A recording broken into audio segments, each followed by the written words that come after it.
What's up, fellow go givers? Juwan Buford here. And what I want to talk about today is a conversation I had recently with one of my business partners. And the question she asked was, look, how do you know whether or not someone's for real or whether or not they're a pretender, right? And how do you avoid wasting time with them? And I want to be a little bit more specific, a little bit more granular than I typically am on talks like this. When I'm speaking with my business partner, the context is we're talking about within an entrepreneurial ecosystem, right? So you're a brand new entrepreneur, regardless of what industry you may be involved in. You're a team of me looking to grow from a team, looking to grow from a team of me to a team of we, right? And it was so much I could have shared, but I try to condense this down in a very short period of time in discussion that we had. And I'm going to give you a little bit of insight to the conversation I had with her. Hopefully it serves you, right? So the first thing that I shared was timing, right? Timing is very important. And the bottom line is it's the one thing you can't control. And what do I mean by timing? It's just simply catching people when they've drawn a line in the sand. And once again, that's something you really can't control, right?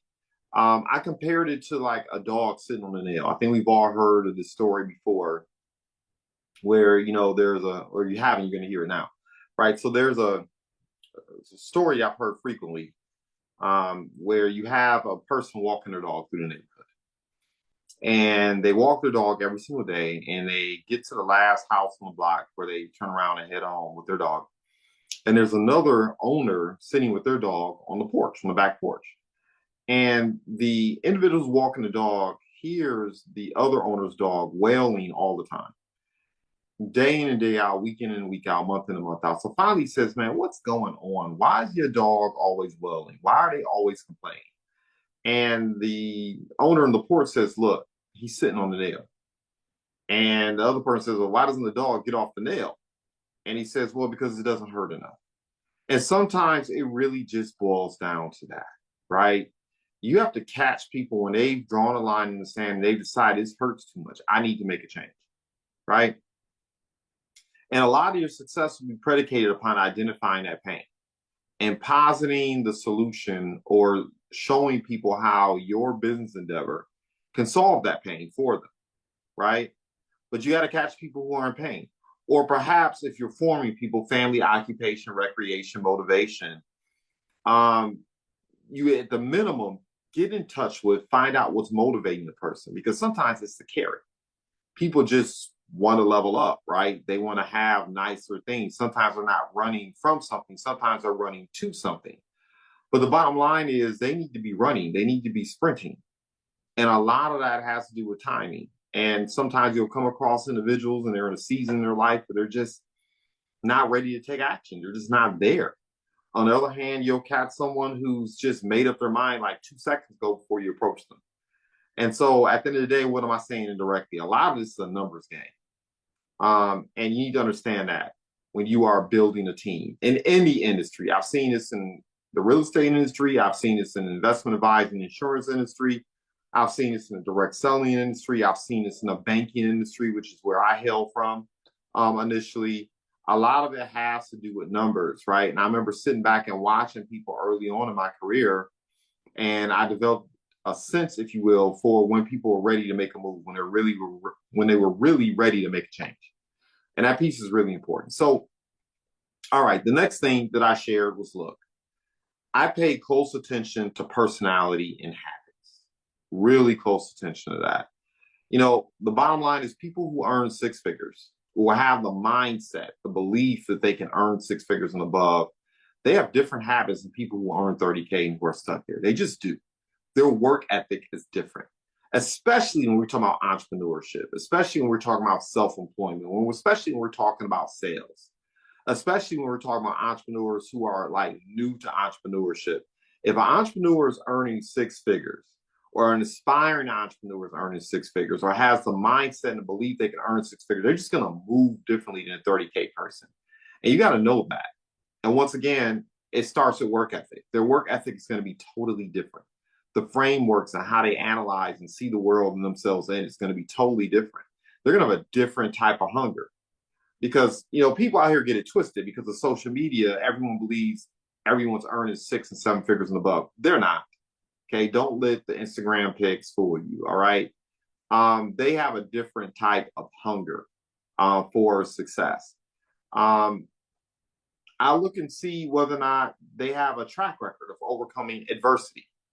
Because the bottom line is, if you're an entrepreneur, there's going to be some adversity. People get it twisted. They think simply because you choose entrepreneurship, all of a sudden the BS.com is going to stop. No, it isn't.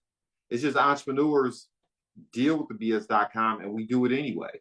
Death, disability, hardship, disappointment, et cetera, et cetera, et cetera. We just do it anyway. So I look for evidence of individuals overcoming adversity. The other thing that I look for is whether or not they're learners, right?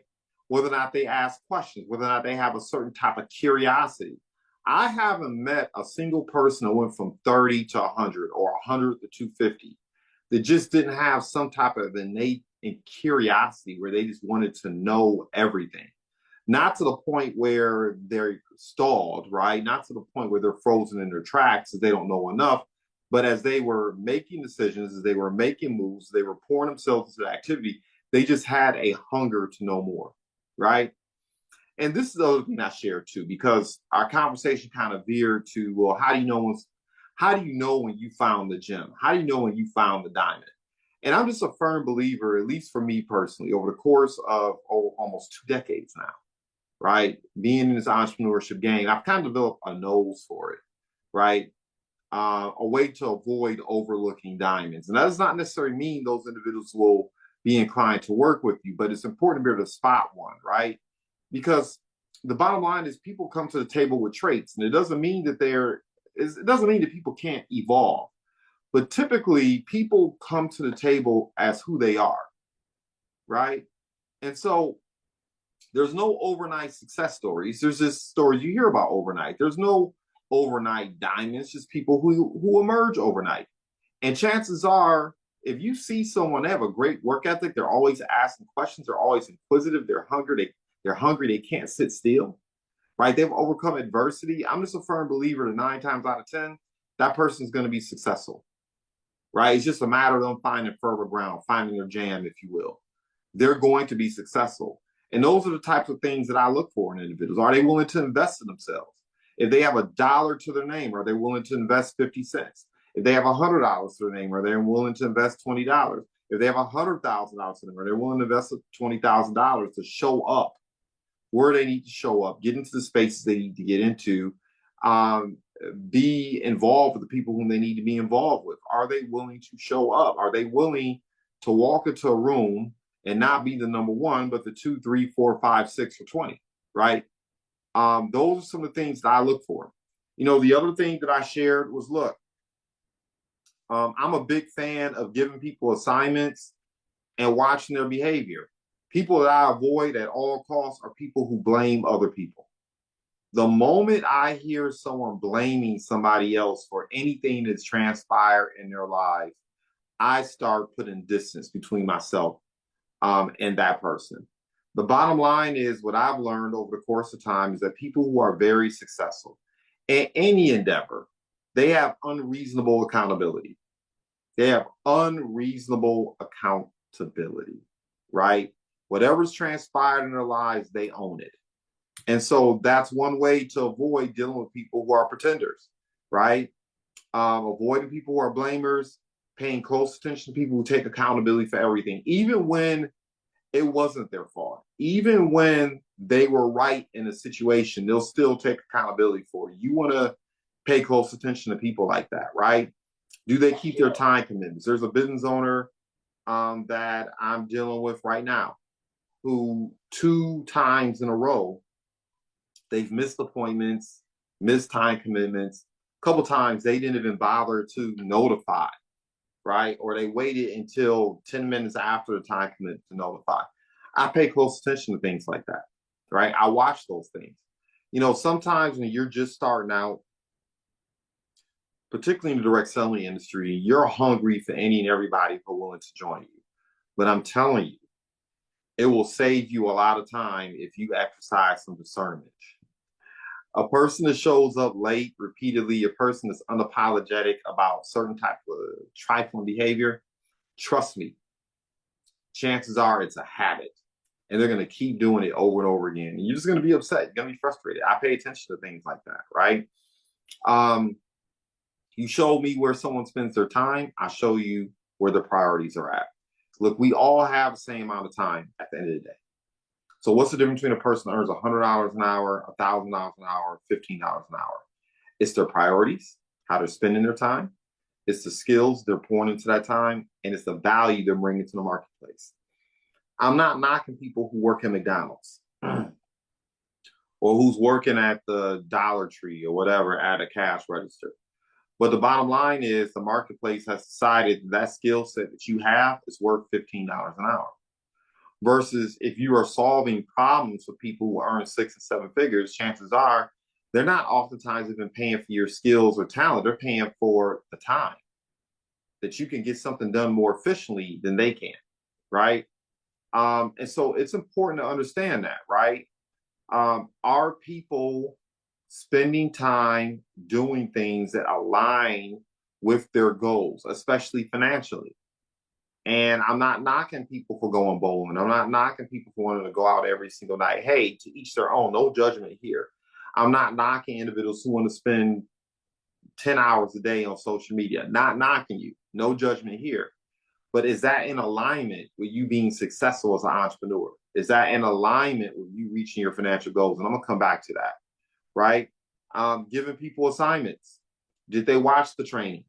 I will purposely send people trainings. Not dissertations that last 2 and 3 hours, but short 8-10 minute trainings. Just see if you watch it.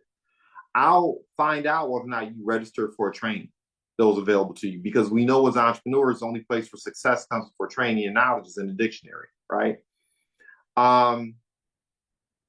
I will view whether or not they've looked at certain content that I've mentioned to them, or a book or audio or something they can use to pour into them. I'll look to see if they follow directions. You know, something I used to do back in the day, I would knock stuff off my table. So I was sitting at a desk and I would knock a pen off, or an empty cup, or my keys or something. I would knock it off the table and I would watch to see whether or not they would make an effort to pick it up or catch it, right? Or as I would stand up to walk around the table to pick the item up, whether or not they would beat me to it. I pay attention to things like that. I love taking people out to the restaurant, or to a restaurant, or to a cafe. And I pay close attention to how they treat people who have a lower social status in them. That tells me a lot about them, right? I'll give people small assignments and then make sure I give them recognition, because we know snowflakes turn into snowballs, right? I'll watch all those different things, right? I watch not only whether or not they show up on time, but how they show up. Are they ready, right? Same conversation. We were having a interaction with a prospect, and the individual had looked at the video that we shared in terms of what it is that we do and what our value prop was, had a million questions, volunteered to attend the next culture building event that we had. I mean, just really showed an excellent degree of assertiveness. Like, he wasn't willing to sit back and just let the process happen. He's like, if I'm interested in this, I'm going to grab the bull by the horns and I'm going to engage. I pay attention to things like that, right? I thought it was really key that the person was really interested in culture, because winners understand culture. Only people who don't understand culture are people who haven't built anything. Culture matters. Think about the Pistons in 2004 when they beat down the Lakers, right? Well, quite frankly, any of the Pistons teams that won championships, but specifically 2004. Like, that 2004 team, you can't even name. You won't even be able to name a lot of individuals on that team in another 5-10 years, right? Unless you grew up during that era. I don't think they have any real Hall of Famers who were on that team, who were on the court, right? And I love that team, right, that went and beat down the Lakers. But we know what it was, right? The Lakers had nothing but Hall of Famers, people with superior talent, individuals who, quite frankly, have crushed it in the league. And then 2 players in Shaquille O'Neal and Kobe Bryant who were in their prime. But it just goes to show the importance of people being on the same page, the importance of culture, right? People who understand winning know how important that is. And I pay attention to whether or not people tune into that, whether or not they're interested in that. Because it's one thing to join an organization and 1 or 2 people are having success. It's another thing when you join an organization or a team or a company where there's a multitude, where there's a voluminous number of individuals who are winning, right? That's called a huge clue, right? The other thing I pay attention to that I share with her is, look, is a person financially motivated? Maybe not for themselves, but are they financially motivated for others? Because the bottom line, this is entrepreneurship.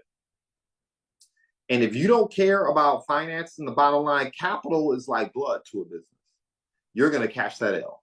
I don't know what else to say about it. Look, I'm a former community activist. I get it. I understand, right? There are people out there, I'm still the same way, who are very much motivated by helping other people. There are people out there who are very much motivated by just creating a space for people to live their best lives. There are people out there who are just about that service. I get it. I understand that too. But one of the most important lessons I learned as an activist and as an entrepreneur as well is that a sinking ship can't save another sinking ship. I'll leave it at that, right? So we're talking about entrepreneurship. We're talking about building sales teams. We're talking about building entrepreneurial squads, teams, cadres, communities. You got to be around individuals who understand that. Now, look, I spent a lot of time talking about the things that you should look for in a potential partner, right? That you should look for in a potential staff person, employee, et cetera, et cetera, et cetera. A framework that I like to think about when I'm considering whether or not to work with someone is my acronym. I call it GAS, right? I hung around a bunch of Southern women to talk about cooking with gas. So I think about this acronym. I think I probably borrowed bits and pieces of it from a multitude of books I've written as well. But number one, a good framework to kind of summarize all of this is pay attention to whether or not someone gets it, whether or not they get the mission. If they don't get the mission, if they're not about the value prop, they're not about the impact they're making in the community, chances are they're a mercenary. And mercenaries are cool to work with in the short term, but you don't want to build around them because they're just that. They're mercenaries. The moment it doesn't serve them, as opposed to the people they're around, or the moment it doesn't serve the mission, they will stab you in the back, they'll jump ship on you, et cetera, et cetera, et cetera. So you want to pay attention to whether or not people really get it, whether or not they're amped, whether or not they're motivated to go out there and make the difference in the world that your business or organization is designed to make, right? People can respect what you do. They can love what you do. They can really appreciate it. Doesn't necessarily mean they want to be accountable to it. Doesn't necessarily mean they want to come in early and leave late. Doesn't necessarily mean they want to go the extra mile, right? I pay close attention to those things. You should too. Whether or not people have the skills to pay the bills. Man, yeah, it is so very true that oftentimes it's not what you know, but who you know, but that can go too far. At some point, man, if people don't have the requisite skills, they don't have the talent and the knowledge stack to perform a job, you can only get away with that for so long. Because let me tell you what happens. This is so key right now. This resonates with me so much right now. You show me an organization that rewards relationships as opposed to shining a light and recognizing and rewarding individuals who put in the work, who get it out the dirt, who perform, and you're going to be showing me an organization that won't be around long. You can coast for a little while. You can get away with that for a little while. But eventually, look, this is entrepreneurship. This is not a social organization that you're building as an entrepreneur, right? Results matter. And sooner or later, we've seen so many businesses over the last 20, 30 years who fell apart because they were so vested in the status quo. They were so vested in just maintaining things as they are that they got crushed because they weren't able to adapt. They really weren't watching the KPIs. They really weren't watching the long-term value of their customers and clients and meeting the needs of those individuals, right? Or those collectors or those markets. Don't let that be you. Pay attention to skill sets. Always be looking to upgrade. Always be looking to upgrade in terms of talent, right? So those things are important. Now, I'm not going to do a deep dive into this because there are some things you have to do for yourself too as an entrepreneur. There's a certain degree of responsibility you have to take, right? Are you setting expectations for the people that you work with, right? Are you letting people know what the milestones are to determine whether or not they're having success, whether or not they're growing, or whether or not they're cut out to do the work, right? To work with you and be an effective partner, personnel, staff, whatever the case may be. Um, you want to make sure you're providing fertile ground for training and help a person become more knowledgeable, because some people will come to the table and they don't have the skills to pay the bills yet. But if they're willing to learn, if they're willing to pay the price, if they're willing to be coached, you got to make sure you put resources available to them. You put them in touch with the right people, the right books, the right seminars, workshops, et cetera, et cetera, et cetera. However you do the thing, you have to take responsibility and make sure you give everyone the same opportunity to level up, right? And then you got to be able to motivate people, be able to inspire them. Sometimes you have to be the inspiration. Sometimes as a leader, not only do you have to show up for yourself when you don't feel like you have to show up for others, because when shit hits the fan, when things start going sideways, when you're not hitting your goals, you're not hitting your KPIs, and people are becoming fearful, they're becoming anxious, either because of themselves or the people around them, you have to be the person that shows up, and you have to be rock solid, right? You have to instill confidence in them. You have to instill a sense that you are very much focused on what needs to transpire, and you believe in yourself and you believe in the people around you. If you don't have that going on, you're going to have a hard time building people around you. But anyway, that's a conversation for another time. But that's the conversation I had with my partner. I hope it lands well with you. As always, I celebrate success in advance. Goodbye for now.